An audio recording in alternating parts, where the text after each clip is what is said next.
Welcome to Savage Factor Podcast number 4.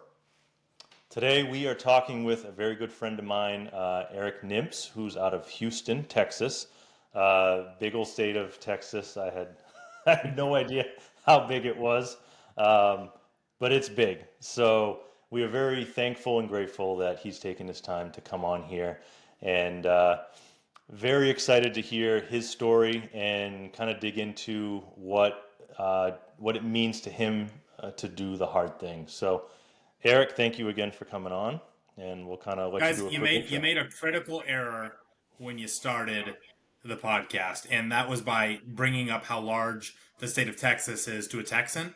Because now that's all I'm going to want to talk about for at least the next 10 minutes. We might dip into the Alamo, we might dip into Bucky's, who knows? But if you All want the to get a Texan Buckies. going, oh, all day. If you want to get a Texan going, just talk to us about how big and amazing we are, and we just can't help ourselves. But I, guys, I, I did not say amazing. I just said big. Don't. No, no, it was no. in there.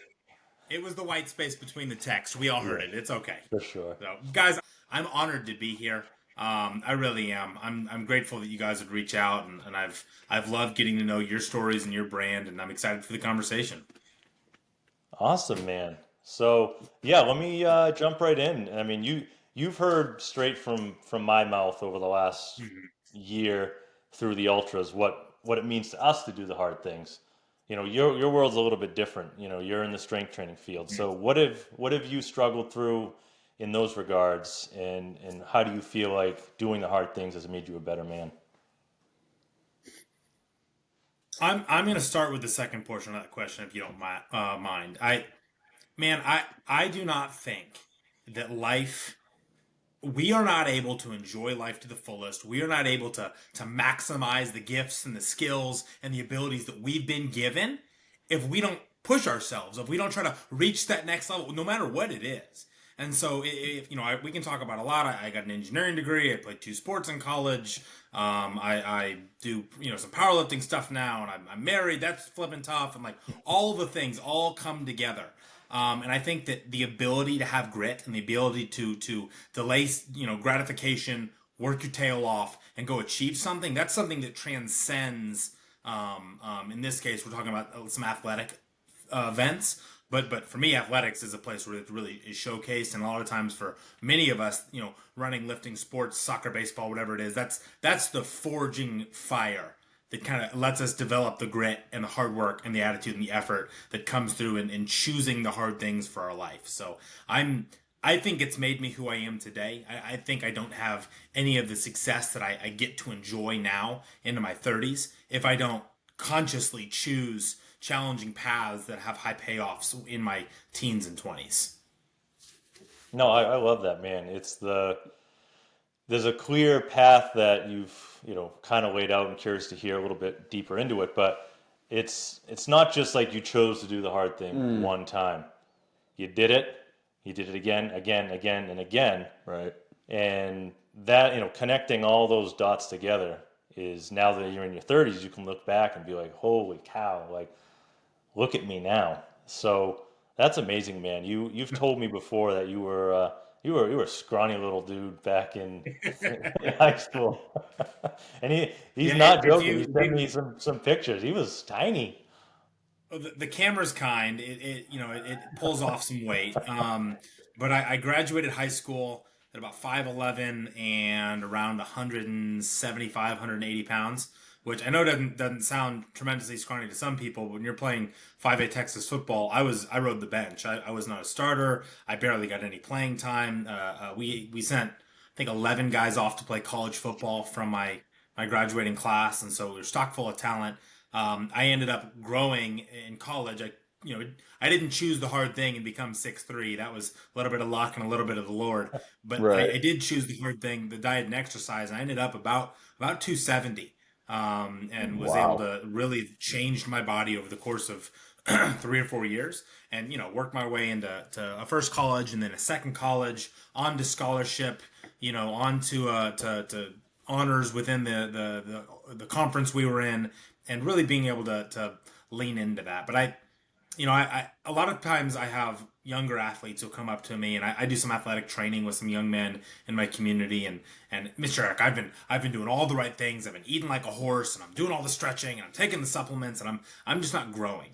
Um, One of the worst things about doing the hard thing, one of the worst things, in my opinion, is the consistency piece. I Mm, think just about anybody can get up to the line, get toe to toe with whatever giant it is you happen to be facing, and finish one hard thing. I think like day after that's day. low hanging fruit. I mean, that's it. It's like, are you going to show up tomorrow? And are you going to show up the next day? And you're going to show up the next day? And you're going to, like, at the point where it becomes monotonous and it Right. becomes boring, and it's almost like you're just getting drained down, just getting your hind end whooped every single day. Are you going to keep showing up? And that's what I tell them. I said, it's you're when you go to the gym, for example, you're not going to see results for 3 months if you're doing everything right. Right. And even then, the results you probably won't notice. It'll be 6 months to a year before you start looking back at photos, going, "Oh my gosh, there's a change that's happened there." And if that's not a metaphor for us improving ourselves in life, I don't know what is. Oh, absolutely. You hit the nail on the head when you said it's showing up day after day after day after day, and doing that when you're not seeing the results and you're not looking for the results. You're just showing up and putting in the consistent work over and Yep. over and over, Yeah. and and that's a great way to explain it to everybody is you have to come to grips with the okayness of not seeing it but putting in the work over and over. That the day you quit, you could be one day away.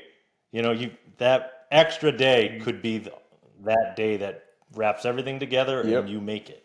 So there's a saying that's overused. I've heard a bunch of times. I think I heard it from Les Brown, where I think it's the Chinese bamboo tree. I'm sure you've heard this, Eric, where you plant the seed and it needs to be watered every single day for like 5 years. If you miss a day, it's dead. It doesn't grow. Right. Day 5 years plus one day, it starts to grow, and then in the next 3 months, it grows 40 feet. So the question is, Mhm. does it grow 40 feet in 3 weeks, 3 months, or does it grow 40 feet in just over 5 years? So that extra day of whatever it is you're doing It could be could it. could be the separation between seeing the results and not. So yeah. That's something I've really identified, and that's why I love y'all's brand. It's why I've identified with it. Because it's not about like the flash in the pan. Look at Mm. me, I made a couple dollars. Look at me, I'm changing a little bit. It's this idea that I'm going to approach life with a different mentality. Like there's like I love the visceral nature of your name. Like there's something savage in me that is willing to show up and stand out and fight and fight and fight and fight. And that's just Mhm. the path to success is bloody, and it is brutal, and it is incredibly taxing. It takes a wild toll. And on top of that, there's the monotony. And everybody wants to talk about the sexy side of success in business or life or health or fitness or relationship, but nobody wants to talk about the monotony of Right. just the like you have not seen results in to your point 4 or 5 years. You keep on showing up, and so I Right. identify deeply with your brand in that regard because I don't and I by no means am I some magnate of success, but I will not have achieved any of the things I have up to this point in life if I didn't keep showing up, if I didn't Mhm. keep showing out and putting forth the time and effort, despite the fact that nobody around me was doing it, none of my peers were doing it. Yeah, absolutely. You need to be a little tacky, but a lone wolf sometimes. You're not always going to Right. have the rest of Yeah, the yeah. pack with you, and that's You okay. need to be okay with separating from Yeah. that to get where you need to be. And that's what we're trying to show people is you need to separate and be able to stand out alone and approach things. You hit the nail on the head. Everyone thinks that the end result, that's the sexy result. It's great. Hmm. It's like, oh, I hit that 100-mile run. Oh, I hit that personal best weight lift. But they're not seeing all the times in the gym where you failed or you came up short or the struggle to get you to where you achieve that goal. They see the end result and say, "Oh, I'd like that," Yeah. but they don't necessarily know how to put in the work to get there. What would you say? Because we're Savage Factor is geared towards we've said it a bunch, the everyday person that's trying to better themselves through, a multitude of different hard things. What would you say to someone that's lived their life, they're 35, 40 years old, they've never done in their mind, a hard thing ever, but they watched a video, they heard a speech, and they're like, I'm ready, but I don't know how. If somebody came to you and said, Mr. Eric from the big state of Texas, how do I start? What is the quickest thing I can do to start building my confidence so I can tackle the next big thing and then the next big thing? I think the first thing's a reframe. Um, Nobody's made it 35 years and had that much of a silver spoon in their mouth that they've Exactly. never had to accomplish anything. But I Right. love that you bring in self confidence because so many people will take the things they've already worked through and discredit Exactly. them and Yep. discard them. And Yep. it's not as much as that other person, or my Compare it to brother others. does so much more. Absolutely, man. So I'd reframe that just to start. If you're talking to that person, if you're listening to this and you're like, yeah, I don't know, I get it, but I'm not that guy. I don't think I can. But you already are. That I think that's one of the points of the brand, and one of the things that I love is it's not comparing Nick to Nick or Nick to Eric or Eric to who. That's not the point. The point is that you need to rise up for your occasion.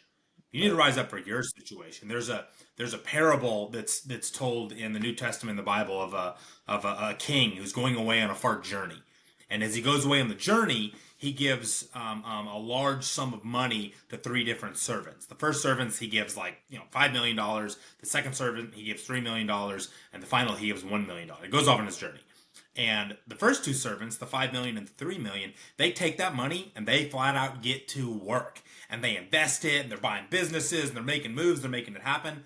Well, the third servant, he takes his $1 million and he buries it.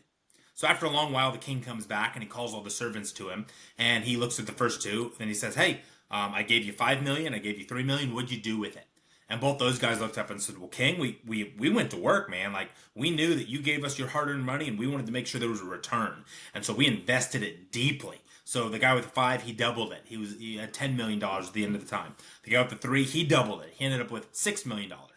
Then the king points over to the guy with the $1 million and he says, "Well, what did you do with the money?" And he kind of sheepishly comes up. He's like, "Well, I have good news." And he gets this dirt-filled sack and he places it on the table. He's like, "You can count it. It's all there. I promise. Not like you every dollar. Like you can have somebody else count it."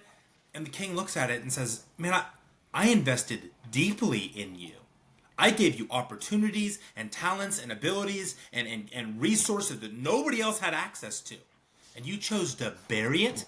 Take Right. this guy, throw him out of the kingdom. He's leaving. He's done. Or he's not going to be in my presence anymore." That I heard that as a kid, and that sat deeply with me. Because I Mm, understand that there are certain things, regardless of what you believe, regardless of your political affiliation or religious affiliation, none of that matters.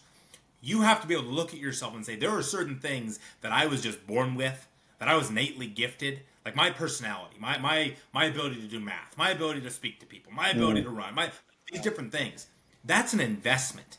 That's something that God, the creator, the universe, random chance, your great uncle, monkey ancestor, wherever you come from, like you were gifted that for this time, for your context, for your family, for the people around you. What are you going to do with it?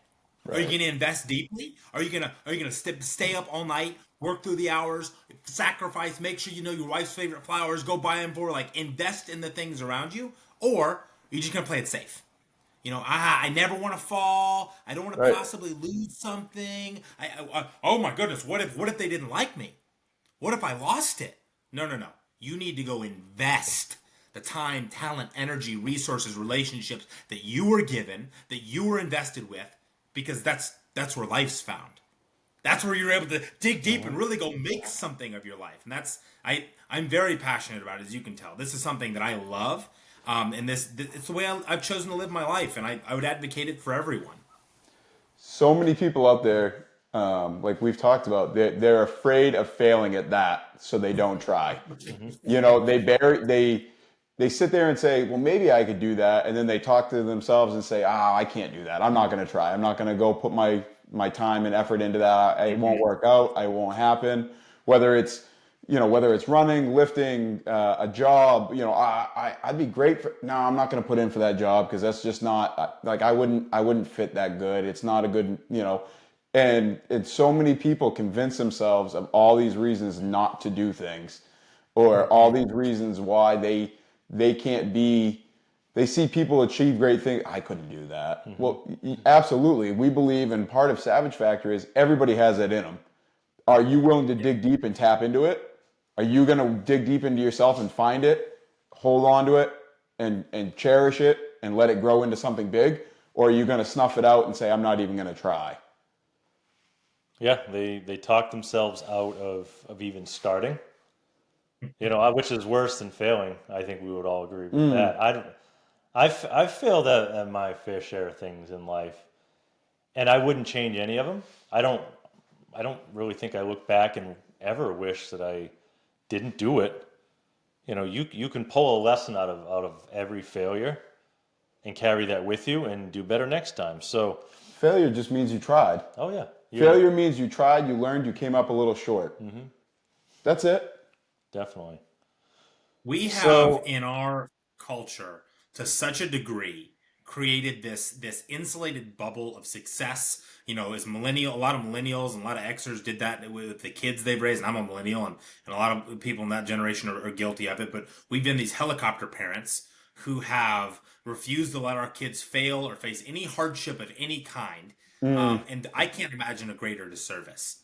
I only grow. I'm stubborn. Oh my gosh, and I'm not the brightest bulb in the box, and so I need to fail. I need Yep. to run up against a wall. I need to find myself, sitting with my back against the wall in a little bit of desperation to go dig deep and find something. That's good for me. And we have told people that failure is a bad thing. That failure, a bad test grade is somehow indicative of your preparation or performance. There's no way. We're robbing them of learning. As a society, we're robbing people of learning. I laugh because, we joke, there's no ifs, ands, or buts about it. You go to a kid's function, everyone gets a trophy. Oh, your painting was great. no, it We're, wasn't. we're, we're robbing them because it wasn't great. Did you give it your best effort? You didn't give it your best effort. Hey, look over there. Samantha's, that was great. She did an awesome job. Look at yours. Did you put in the time? Did you put in the effort? No. Why do we reward we give them the same praise?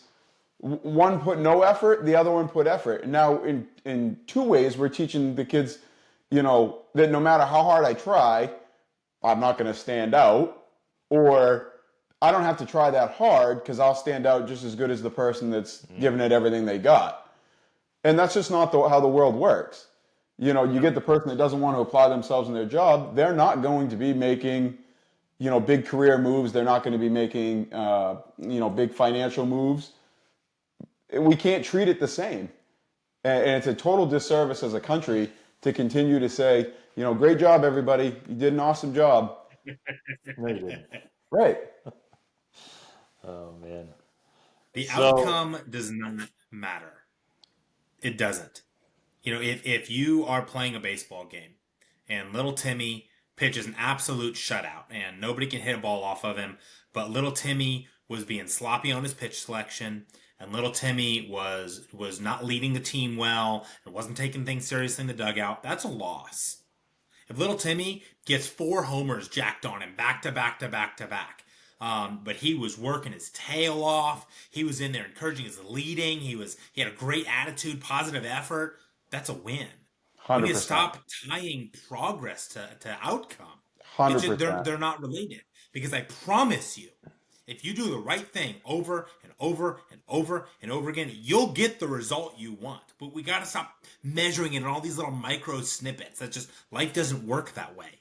Couldn't agree more with the way that you worded it. Like there's the two being tied together is such a disservice. Like you said, he's out there and he's just naturally happy to be doing good, but he's fooling around in the dugout or he's not listening to what the coach is telling him. How is that a win? You happen to skate by with a win. 9 out of 10 times you're not going to. And it will always catch up with you. If you happen to be so naturally gifted in an area where you don't have, like, I'll tell you right now, some of the most athletic people I played with in college. I mean, guys who were absolutely NFL caliber guys. None of them made it. And I remember one. He was the greatest wide receiver I had ever played with. This dude was a absolute monster. He ended up pulling a gun on somebody in the locker room, and going to jail. Like Yeah. just crazy talent.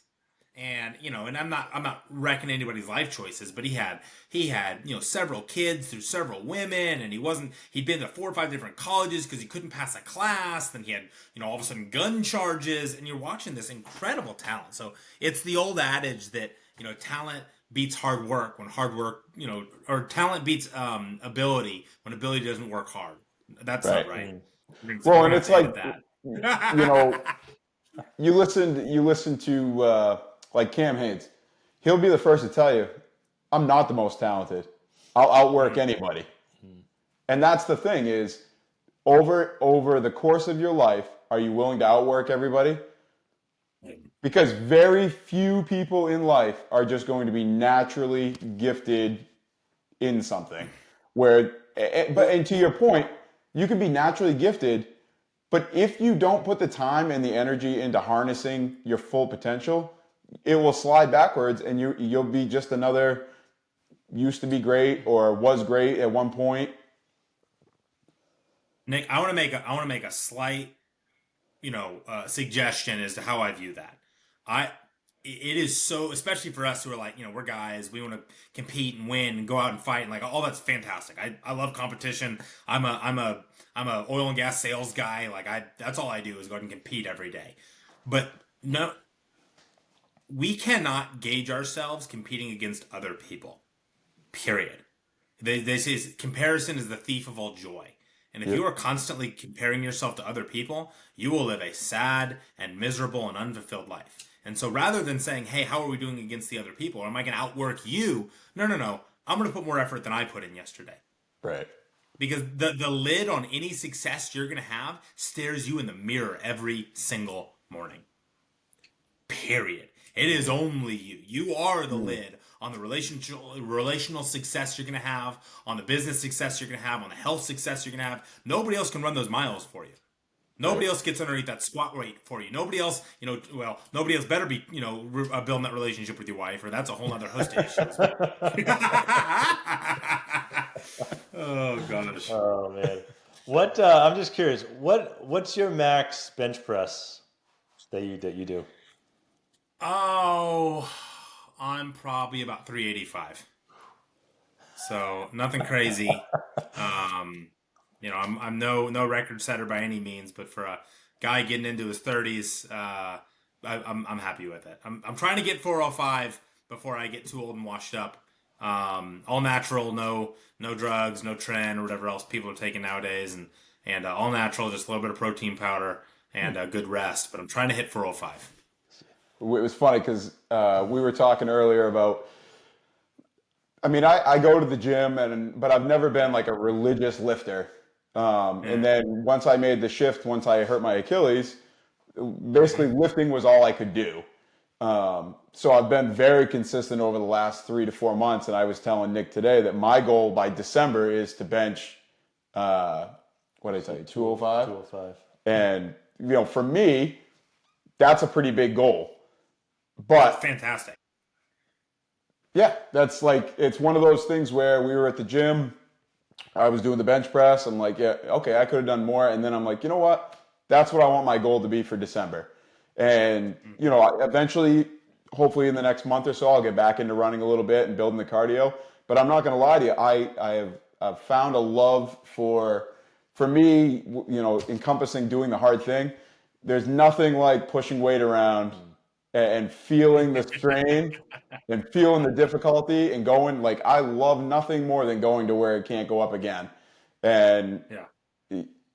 it's just lean into that hard. And you can't be, I think is mixed. and Go you ahead. can't be ashamed at all. I mean, I'll, the old me would have been embarrassed about sharing this, but like I was still I'm relatively scrawny, I guess. I've put on a lot of weight in the last, year, but I Yeah. remember years ago, like pressing the bar with maybe tens on it was Yeah, it was yeah. tough, and I did 120 this morning. And again, that's such Ooh, a huge jump for me that's amazing. that, yeah, I mean, I used to not even try before I Mm, developed the mindset. I'm like, that's just not me. My right. wrists are too small. I don't have the right frame. It's just not my thing. And then through doing the hard thing of ultra running, I realized, okay, working on some muscle is gonna make those runs a lot better and Mm. stronger and farther. So by it's led to, I don't think I love it as much as him, but I do enjoy it, and I've noticed gains. Granted, it's a fraction of what you're doing, but you can't, like you just said, I Right. can't compare myself to you. So Comparison Well, is the thief of all joy. and when The you say it, second you, yeah, when gosh, you man, said it, it's exactly that. If you're I'm proud of the gains you're making, but you compare yourself to Eric or you compare yourself to me, or at the gym that we go to, it's a class setting. It's easy. It's so easy to look over and be like, oh, geez, they're putting up that kind of weight. and some of them are women, it's But which is amazing. the, But absolutely. the big shift in the mind is who cares what they're doing? Yeah. You can look over there, but that shouldn't influence what you're going to be doing. Or like, oh, I got to do more weight and I'm going to do it improper and I'm not going to have the proper gains because I'm trying to compare myself you to get so and hurt, so over you know. there. Or you You get get hurt. hurt and then you're out and you're not doing it at all. And, Let me share a like you said, secret. from going from the bar to then Oh, 120, it's huge.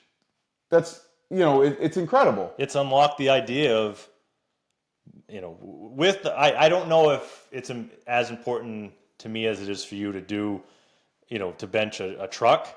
So because of that, I don't know if I would put in the work to get to that point because it's just not that important to me yet.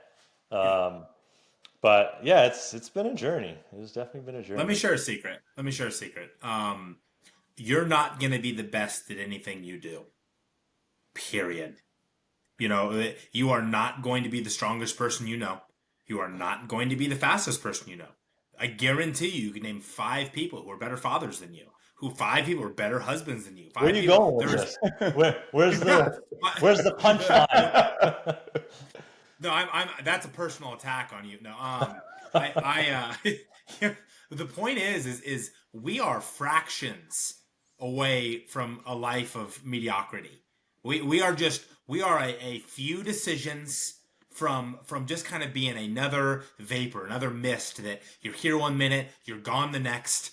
You have no impact on those around you. It does not take much to lean in and decide to make a slight difference. To lean in and decide to invest in the relationships around you. To lean in and decide to put in the extra hours at work. Most people are going to be average. That's why it's average. Hmm. You aren't.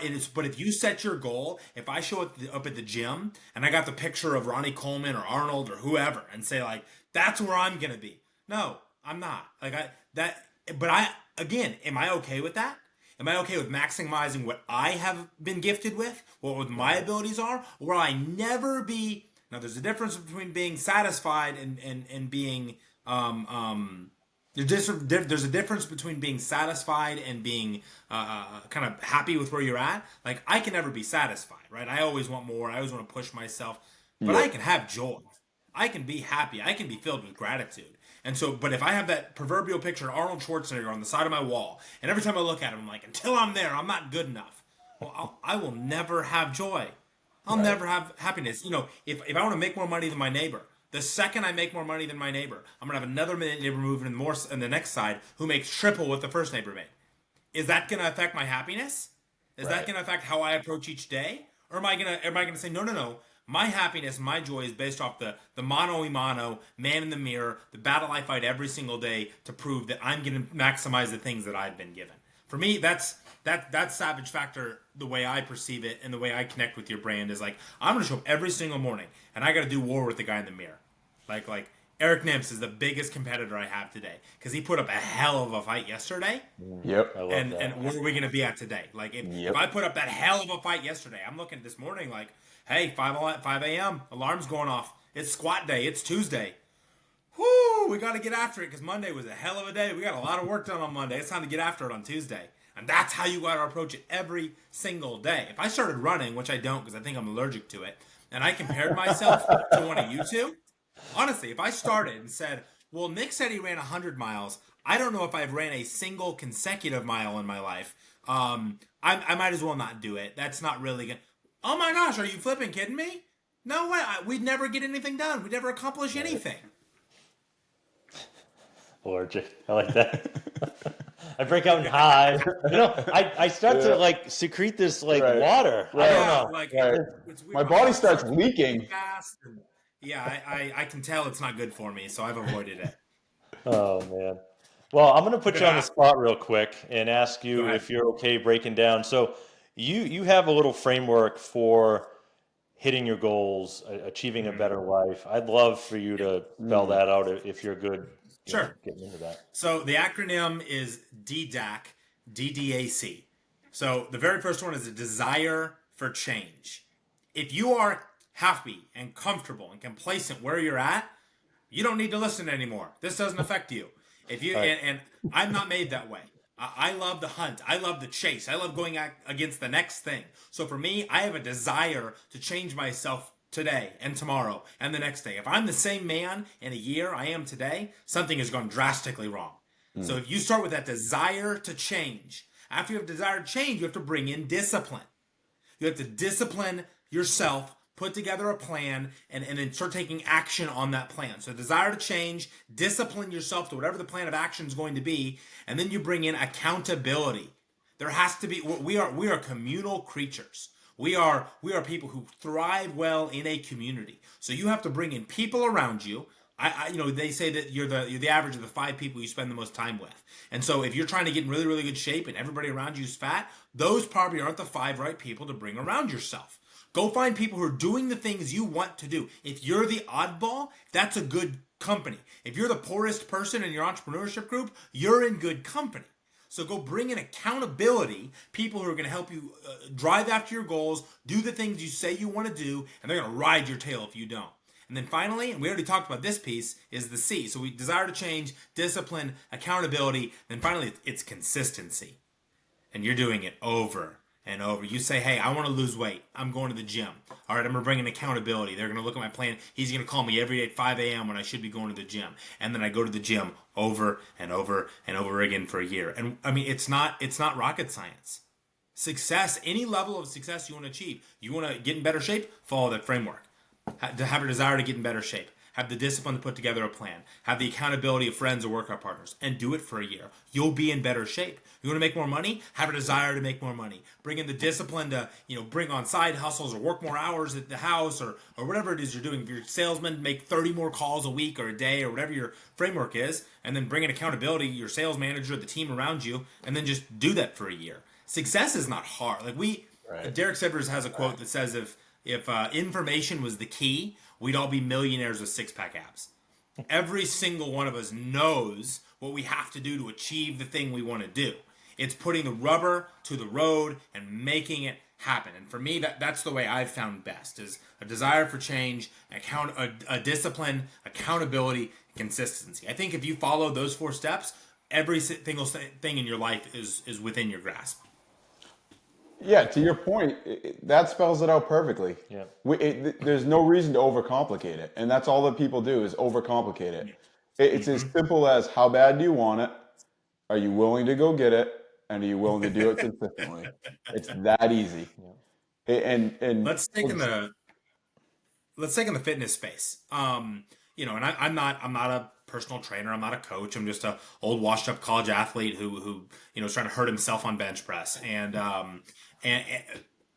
when you want to start down that fitness path and you start Googling, you ask ChatGPT, what do I need to do? Man, you're going to get so caught up in macros and training splits and how many sets and how many reps and proper angle and form on the this and then if you're anything like me, you'll get overwhelmed and you'll just stop. You'll just won't do it. You're like, you know what? I want to do it. And I use the lie that I want to do it right. Like, I want to do it right. It's important for me to do the right thing. No, I want a convenient excuse that'll keep me from action. Show up and do push-ups. Do push-ups. Do body weight squat. Yeah, it's not rocket science. You hit the nail on the head. There is so many people, and when you said, I gotta, if I'm gonna do it, I'm gonna do it. I gotta do it the right way. And they spend all this time. Oh, I either gotta have the right fitness watch to run. I gotta have the right shoes. Like we're Yeah, talking yeah. about something as simple as we do. It's so primal. It's so primal. Put on your shoes, walk out your front door, and run. It's that simple. He's You talking don't to you. need, you don't need special shoes. You don't need a special watch. You don't need a special water bottle. Put on your shoes, open the door, and go. It's Go that run. simple. Yep. That's right.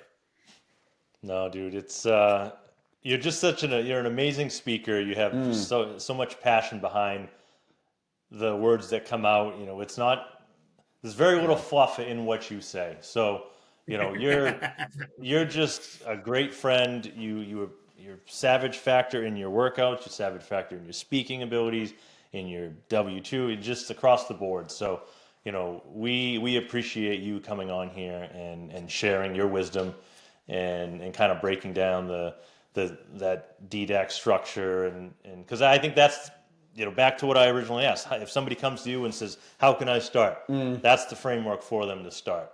So that's the key. Whatever it is, they want to lose weight, they want to start running, they want to whatever it is. That's up to them to decide. Yeah, We spelled it out. anybody that listens to this and they're wondering about what to do, listen to what Eric just said. He just spelled it out perfectly for you. He just told you the key to unlocking the doors to your full potential.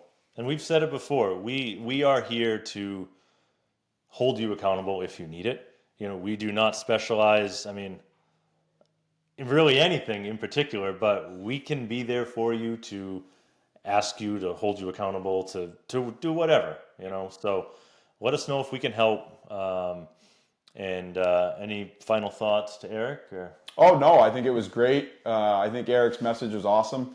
And like I said, to the people listening to this, listen to what the man said because he nailed it 100%. And it doesn't need to be overcomplicated. On that note, man, any final words on your end?